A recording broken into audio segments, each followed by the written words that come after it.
Steel ప్లాంట్‌లో sector 6లో clues ఆధారంగా ఇమ్మీడియేట్‌గా డిటెక్ట్ చేయడం క్లూస్ కలెక్ట్ చేయడం జరిగింది. 24 అవర్స్‌లో ఎవరు చేశారనేది కూడా డిటెక్ట్ అయిపోయింది. ఇంతకుముందు అలవాటు పడిన హ్యాబిచువల్ అఫెండర్ ఇతను. మాటూరి శ్రీను అని అచ్యుతాపురం సంబంధించిన అతను. యాక్చువల్‌గా నేటివ్ శ్రీకాకుళం అతను. ఆమ్, తిను ఇది అక్కడ రెగ్యులర్గా కొంచెం కొబ్బరికాయలు దింపుడు ఇట్లాంటి వ్యాపారం అది చేస్తుంటాడు. అలా ఆ ఏరియాలో తిరుగుతుండగా ఛాన్స్ అఫెన్స్ లాగా ఇది చేయడం జరిగింది. ఇది ప్రాపర్టీ ఇంటాక్ట్ ప్రాపర్టీ, ఇందులో 24 తులాస్ గోల్డ్ పోయింది. టోటల్ ప్రాపర్టీ రికవరీ చేయడం జరిగింది. ఇది వితిన్ 24 అవర్స్ రికవరీ కూడా జరిగిపోయింది.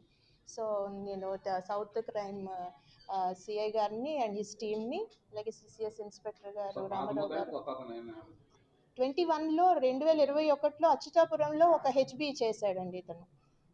మరలా ఇప్పుడు మన క్రైమ్ రికార్డ్స్లో అది కూడా వచ్చింది. నెక్స్ట్ ఇప్పుడు మనం విశాఖ స్టీల్ ప్లాంట్లో చేశాడు. ఇతను ఒక్కడే చేశాడు.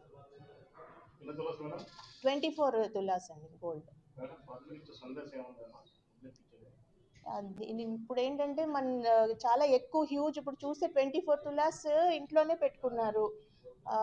సో పబ్లిక్కి ఇచ్చే అడ్వైజ్ ఏంటంటే ఎక్కువ మొత్తంలో ఉన్నప్పుడు ఆ ప్రాపర్టీని బ్యాంక్ లాకర్స్లో పెట్టుకోవాలి. ఇంకా స్మార్ట్ లాక్స్ అని మేము అంతకుముందు కూడా గతంలో కూడా మేము చెప్పాం. స్మార్ట్ లాక్స్ ఇంట్లో ఎవరు లేకుండా మొత్తం బయటకు వెళ్తున్నప్పుడు స్మార్ట్ లాక్స్ తోటి డోర్స్కి అరేంజ్ చేసి చేయడము. అలాగే సీసీ కెమెరాస్ ఇన్ పర్టికులర్ పెట్టుకోవాలి.